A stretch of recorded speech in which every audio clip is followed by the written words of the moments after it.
ഗോതമ്പ് മണി നിലത്ത് വീണ് അഴിയുന്നില്ലെങ്കിൽ അത് അതേപടി കിടക്കും. മറിച്ച് അഴിയുന്നെങ്കിലോ അത് ധാരാളം ഫലം പുറപ്പെടുവിക്കും. വിശുദ്ധ അൽഫോൻസാമ ഭാരതത്തിന്റെ പ്രഥമ വിശുദ്ധ, സഹനങ്ങളെ സ്നേഹിച്ച പുണ്യവതി. കോട്ടയം ജില്ലയിലെ മീനച്ചിൽ താലൂക്കിൽ വാകക്കാട് സെന്റ് പോൾസ് പള്ളിവക സ്കൂളിൽ അധ്യാപികയായിരുന്നു വിശുദ്ധ അൽഫോൻസാമ. എന്നാൽ ഈ സഹനദാസിക്ക് രോഗപീഠകൾ മൂലം 1 വർഷക്കാലം മാത്രമേ തന്റെ അധ്യാപക ജീവൻ തുടരുവാൻ സാധിച്ചുള്ളൂ.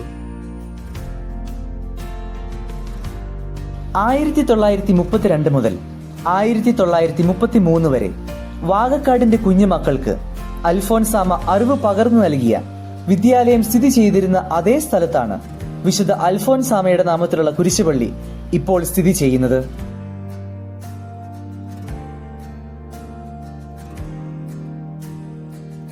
വിശുദ്ധ അൽഫോൻസാമ അറിവ് പകർന്നു നൽകിയ ഈ സ്ഥലത്ത് വെച്ച് എല്ലാ വർഷവും ജൂലൈ 28 തിരുനാൾ ദിവസം കുട്ടികളുടെ ആദ്യാക്ഷരം കുറിക്കുന്ന ചടങ്ങിൽ ധാരാളം ആളുകൾ പങ്കെടുക്കാറുണ്ട്.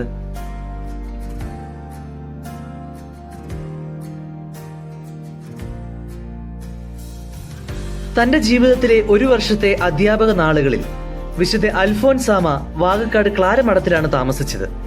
മഠം പുതുക്കി പണിതപ്പോഴും വിശുദ്ധ അൽഫോൻസാമ താമസിച്ച മുറി ബഹുമാനപ്പെട്ട FCC സന്യാസിനിമാർ അതേപടി നിലനിർത്തിയിട്ടുണ്ട്.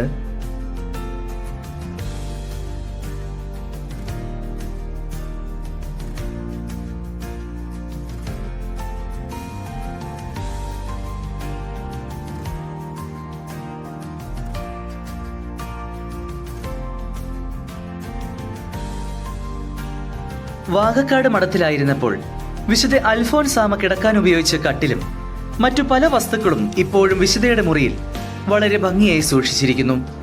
ഇതിൽ ഏറ്റവും ശ്രദ്ധേയമായത് വിശുദ്ധ അൽഫോൻസാമ വാകക്കാട് സ്കൂളിൽ പഠിപ്പിച്ച സമയത്തെ രജിസ്റ്റർ ഇപ്പോഴും ഇവിടെ സൂക്ഷിച്ചിട്ടുണ്ട്.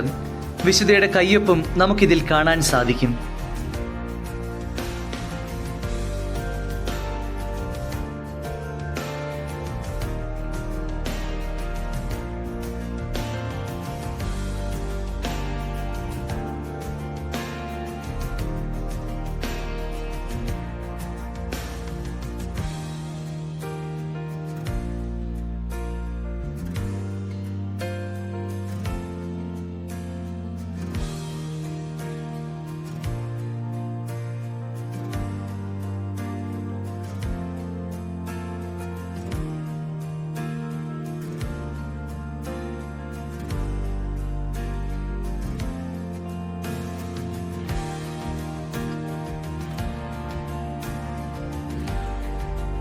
അൽഫോൻസാമ കുട്ടികളെ സ്നേഹിച്ചിരുന്നു.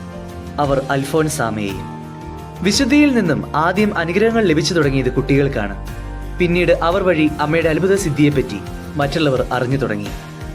വിശുദ്ധ അൽഫോൻസാമയുടെ മാധ്യസ്ഥം വഴിയായി നമ്മുടെ ജീവിതത്തിലും ധാരാളം അനുഗ്രഹങ്ങൾ ലഭിക്കട്ടെ.